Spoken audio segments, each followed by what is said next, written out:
Welcome back to NECC, ladies and gentlemen. Our apologies, technical difficulties on our end, but everything clean and good to go.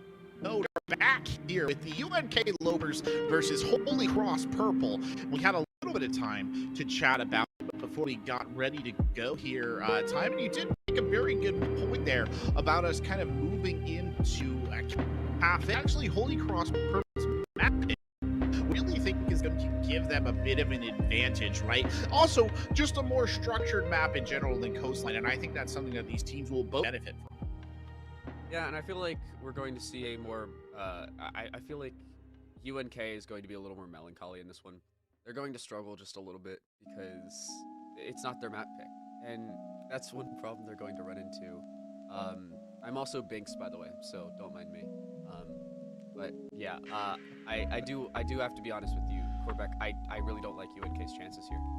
They struggled in their own map pick, and when they move on to Cafe, which is one of the more played maps in basically every tier of Siege, I feel like I gotta be honest, Holy Cross is gonna be ready for it. I think it's entirely possible. I mean, we also maybe need to look at Coastline as a bit of an aberration, right? In the overall map pool of Siege, I think it's fair to say that Coastline is unique in the sense that it is, as we mentioned, more of that shooty map. So maybe we'll see a bit of a different side with the Lopers as we started over here on JS in our band phase. By the way, I have to share this fact on broadcast. A Loper is a type of pronghorn that is the fastest mammal in the Western Hemisphere. I learned that today. 55 miles per hour time. That's how fast they can go. It's like an antelope. It's really impressive, actually, when you think about it.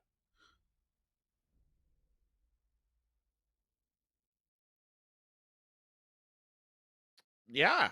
55 miles per hour for like a little antelope thing. That's a really fast. That's incredible. Anyway, bands coming here back to Rainbow Six Siege. Ash getting taken out of the pool, which feels a little targeted. I can't help but feel like that one might be directed at a certain player called Ash. Thatcher getting taken out here as well on the attacker side. Not a surprise at all. He is usually and Knocked off by Holy Cross too. Another good solid takeout here. You don't want to deal with those black mirrors, especially when you're starting on the attack. And that leaves us with our final Depender ban from the Lopers, and leaving us with a bit of suspense here, actually, time, as we wait to see who it will be at the end. Definitely a bit of a thought process going into this one, as it is Malusi who gets taken down. That's a new one. Actually, no, that's not true. I've seen Malusi ban, just Yeah. not really on Cafe. I would have been more normalized to a Valkyrie ban, just because of the Yeah. information that she gives over. And we saw Valkyrie played a decent bit in the previous game, especially by OU, which, I mean, they played it fairly well. They played much better on the attacking side. A little bit of struggles with the MPX in the first half, so I'm kind of glad that we may not see that from them. But Holy Cross, since it is their map pick, UNK got the side choice. They decided on the defense, and we'll see I'm Better Mate on the Ella yet again. And are we going to see the shotgun? I will make just a quick note about Valkyrie. She is an operator that requires, I mean, her gadget is obviously really strong, right? There's a reason that she has an incredibly high ban rate. But she is an operator that requires, I think, a fair bit of coordination and experience and map knowledge on top of all of that to really get a ton of value out of her Black Eyes. So I think it's maybe not entirely surprising that these teams have sort of forsaken her in this context. I mean, if you look at some of these operators, they're just a little bit easier to wield, right? A lot of fire and forget sort of gadgets, what with the Grismos and the goo mines. Similarly, the Maestro Cam, it's kind of you place it and you go, and certainly out of all operators, Rook is the most likely to fit in that category. So maybe that explains why we're seeing these particular ops run in somebody, instead of somebody who's just a little bit more complicated like that Valkyrie is. It's just genuinely easier to cleave to these ops. Yeah, and I feel like in the spirit of confusing casters, Ubisoft with the new Rook armor has now just added health. Yeah. That is all they've done. So by mathematical deduction and totally accurate estimations, Agnika and But Nothing both are on 140 health to open up this round. Snipes should be behind at about 130.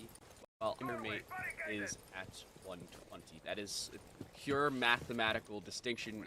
Totally collegiate classes taught me that one. Just guesstimate.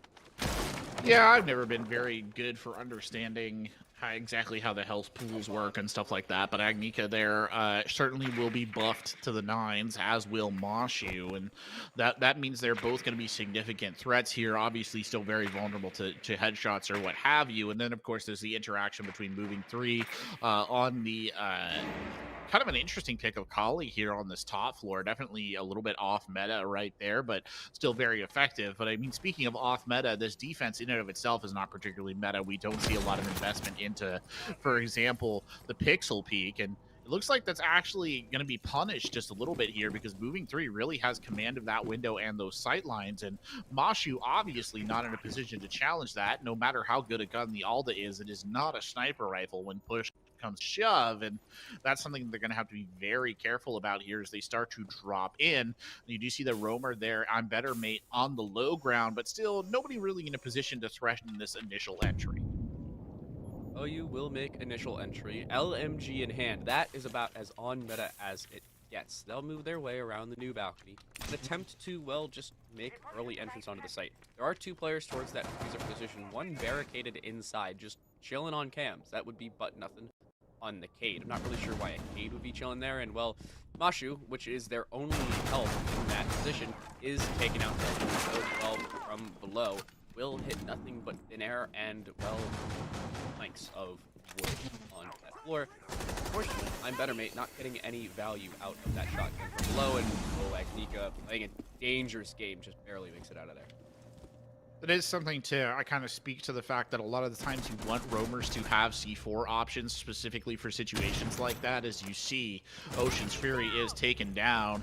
Moving 3 gets the knock and then finishes off the kill, and a flurry of kills now coming across for Holy Cross, and it'll be Snipes 76, the last one caught in the gun sights right there and brought down the G36 there from the Iana. Nice long-range headshot, actually, to polish him off. Good recoil control as well, actually, coming out from the Holy Cross player, and they will secure their first attacking round.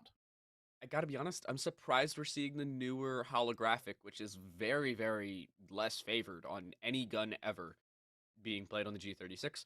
I would be more attuned to the 1.5, which I don't know if the G36 still has. I'm not gonna lie to you. They've nerfed that thing 17 times between now and last week, so wouldn't surprise me if that thing's already. Be real with you, Corbeck. We've seen some struggles, and now as we see uh, our UNK side on the defensive side just struggle yet again, I was talking about not liking their chances. I like them even less now. You know, just to go back really quick to the issue of sites, because I feel like a lot of people, and this is just, a general observation by me, and I could be completely off base, but I do feel like a lot of people get hung up on sites.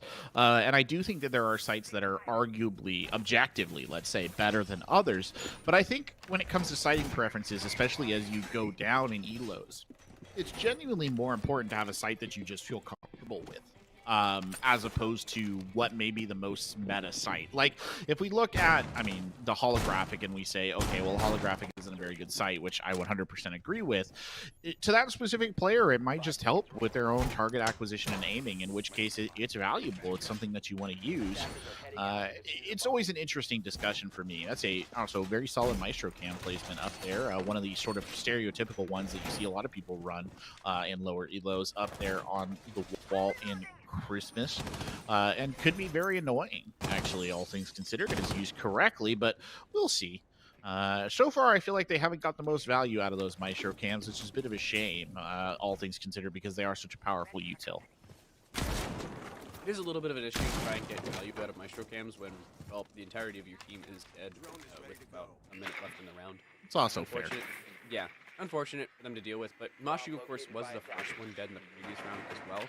So those evil eyes really only giving you information, and that's about it. You can't really convert off of what they could be there to do, and that is deny plants and possibly even just do some chip damage to help out your team later in the round.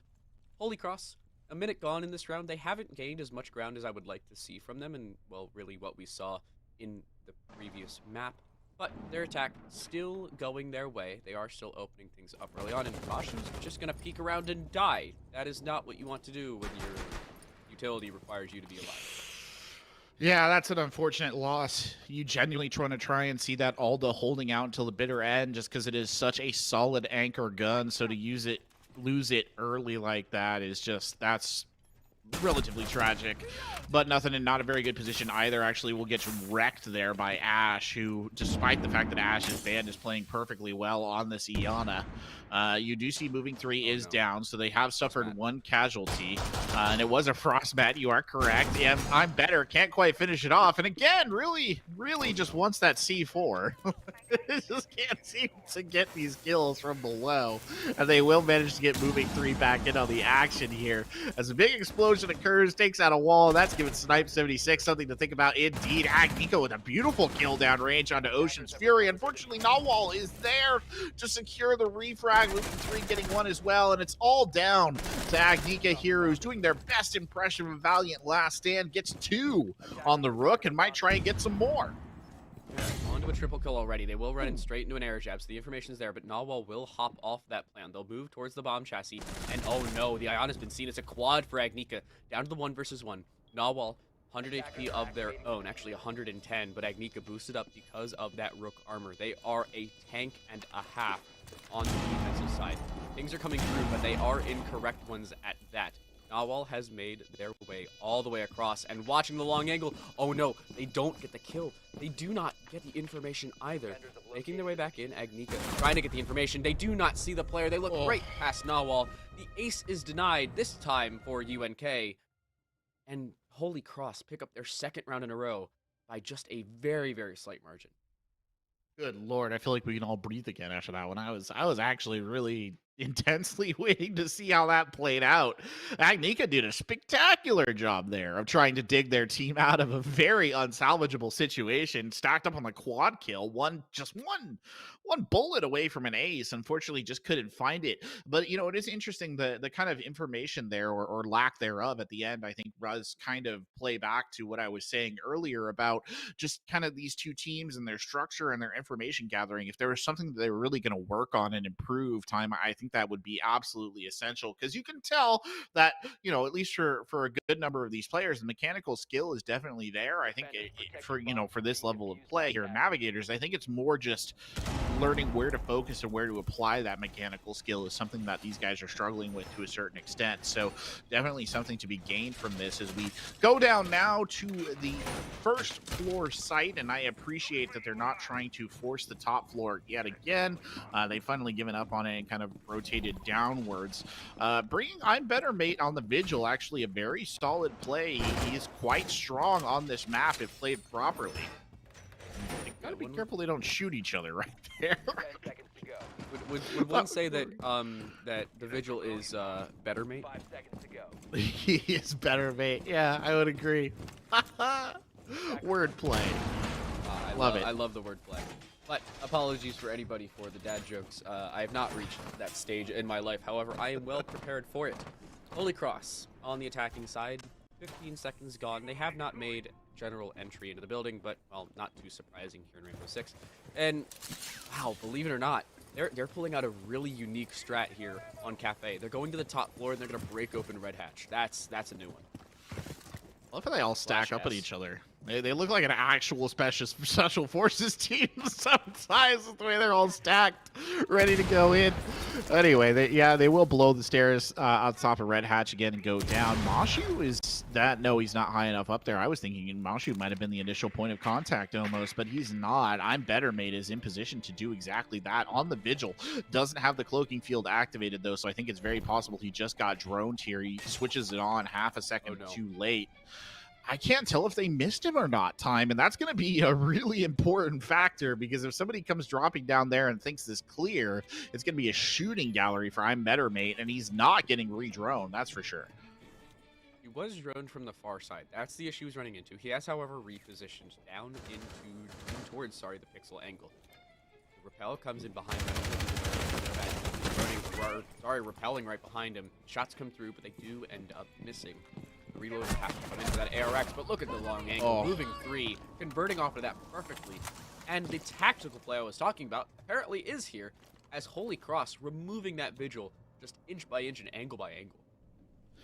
It wasn't the most elegant removal of a roamer I think we've ever seen, but it was certainly efficient. They did a good job kind of cornering him off, and I appreciate moving 3 there with the predictive play that they kind of guessed the Vigil would take white stairs if he was herded back in that direction, and they were just there to intercept. And unfortunately, I'm Better Mate will not be able to get back to the rest of the team. Snipe 76 up here, though, on the second floor in a relatively uncontested position, and Holy Cross will need to pick up the pace just a little bit, as Snipes finally does take a couple of chunks of damage right there, but only 50 seconds left on the clock here, Time, and they're going to run out of options real fast if they're not careful. Time is of the essence for them. Proning behind that wall is but nothing. She is pressured to the fullest extent. They say pressure creates diamonds. We'll have to see that from her. C4 still on the board, as that could go out towards the freezer position. Repositioning into the close corners, that AUG A3 will look across. The information is given over by Mashu.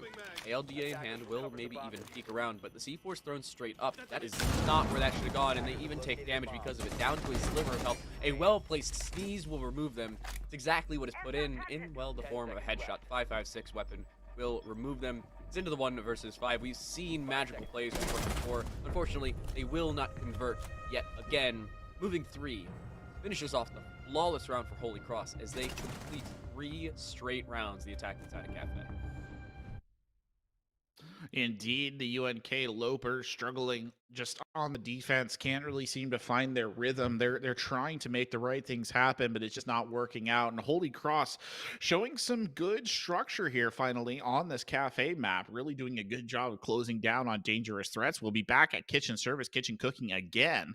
Mashu coming out on the pulse, Agnika still on the Rook here, and I'm Better Mate will be once more on the Vigil. So I expect to see them upstairs on the top floor yet again. Moving 3, doing some good work there on the Twitch, so not entirely surprising they're going to persist with that. And then the swap coming in, actually. So off the Pulse and onto the Maestro. And again, Mashu needs to be careful. We did see him lose his life very early on with the Maestro a couple of rounds ago, and much to the detriment of his team, who would have really appreciated that Alda.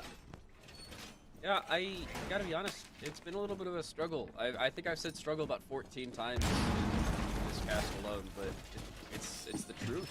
There's not a way to get around it, fortunately, for the UNK Lopers. You will see Mashu put a very nice eagle eye on the door frame there. That will allow you to look about 190 degrees of angles and, well, 360 degrees spirally, just to allow you to see everything around you and everything all the way through that hallway. We saw the information come through the previous round. Unfortunately, they were not able to convert off of it. This time, they have learned at least a little bit and have gotten a little bit of information as to how Holy Cross play, and, well, surprise, surprise, it's from the top down on Cafe, which I know is something we don't usually see, but something we love to see. Anyway, again, /S. Yeah, very true indeed. Thanks for adding that at the end. I was worried there for a second. They will go up and they will clear down again. They were a bit time crunched last time, but they did manage to make it work. Nalwal here in position, maybe be the one who's going to open the hatch there with the breaching charge or the breaching round. Never can quite remember what we should exactly call those, but regardless, it's breached and cleared, so they should be able to drop in. I'm Better Mate here in a position to do some damage, but moving 3 will actually miss it, and then the drone itself is missed, so that kind of gives up the game right there. I'm Better Mate not trying to fall for the same trick again, goes back and looks towards that white staircase window, but the defender or the attacker not waiting. He's checking it again, but being hidden by that plank, I just don't think he's capable of quite sussing it out just yet. A dangerous position indeed for I'm Better Mate. Now a bit of a standoff here. Which one of these guys is going to blink first? Neither of them really in a position to secure this initial kill. I'm Better Mate now transferring on the other side. His attention entirely focused on this white stair window. He's kind of missed the rest of the team that is making their way through. Talk about playing a game of centimeters. There goes the kill. I'm Better Mate getting the opener, but moving to just repel in, and they'll get taken out as well. I'm Better Mate utilizing their roam correctly this time around. They will get 2, but they will be shut down just as fast. The G36, with that holographic I was referring to earlier, does shut them down, as Ash, forced off of their normal operator, is forced onto this Iana and is coping relatively well. Yeah, coping relatively well, I think is a fair assessment. Has done good, 5-1 on the round. Top fragger for the squad. Nalwal here leading the way. They've got Thermite with them, so they will be trying to get the exothermic charge onto the wall of the freezer. Just go ahead and get that open. Out there's the Maestro camera down at the long end, and it looks like an exothermic was attempted to plant right there. It did not work out. A Kaid, I believe, the one who prevented that. A well-timed Electroclaw shutting it down. Now Mashu picking up one with the Alda, and that just leaves 2 members here of Holy Cross who are running into their very first difficult round here so far on Cafe. Ocean's Fury playing wide into the red corridor is caught again. It's Agnica that time. Down at the long angle at the end of the hallway, now stacked up behind Whiskey, is Ash, who is in a relatively unenviable position here. May be able to secure 1 kill at point-blank range, but it's Agnica there to clean up, and they did not secure the kill into the Kaid, so a good trade there immediately in position from the Rook. Well done. UNK, they pick up a round here. They head on to round 5, winning the bottom floor. It seems like they will head back towards that top side, as it took them a second attempt on the bottom floor, but are we really going to see mining here on Cafe? It seems to be the case here in round number 5, but nothing, making an odd transition away from that Cade we've seen so many times before, now on towards that Alibi. However, Agnica unsurprisingly back in the Rook, Mashu with a very surprising pick onto the Maestro, as they have done for the previous 4 rounds, while Snipes goes back to trusty old Legion with the T5 in hand. Indeed, he will do so. And, it's been interesting to see the way that Rook is oh my lord, Better Mate there getting unfortunately clipped at the very beginning by his own impact. So that's a rather unfortunate way for this round to start off for the UNK Lopers. Not envious of that at all to begin with, but recoverable, I guess, still unfortunate, all things considered. They're a much more safer detonation of of an impact grenade. Interesting to see how But Nothing makes Mira work in this setup. I really do, or not Mira, I'm sorry, Alibi work in this setup. I do feel like Alibi has kind of really come into her own of late. I find her a very interesting operator. Oh my god, please don't throw that impact grenade at a drone. I know you want to, but oh, please don't. It's a dangerous usage to say the least. But I do feel like Alibi has really come into her own of late with the recent changes that they made. And she's a very interesting operator, and her gadget is very effective if used correctly. It serves as both a great distraction and a good intel gatherer for a lot of teams. So we'll see if they're able to capitalize on that on their defensive side. Again, also, too, I would add another sort of fire and forget gadget, which I think has worked out, at least for the low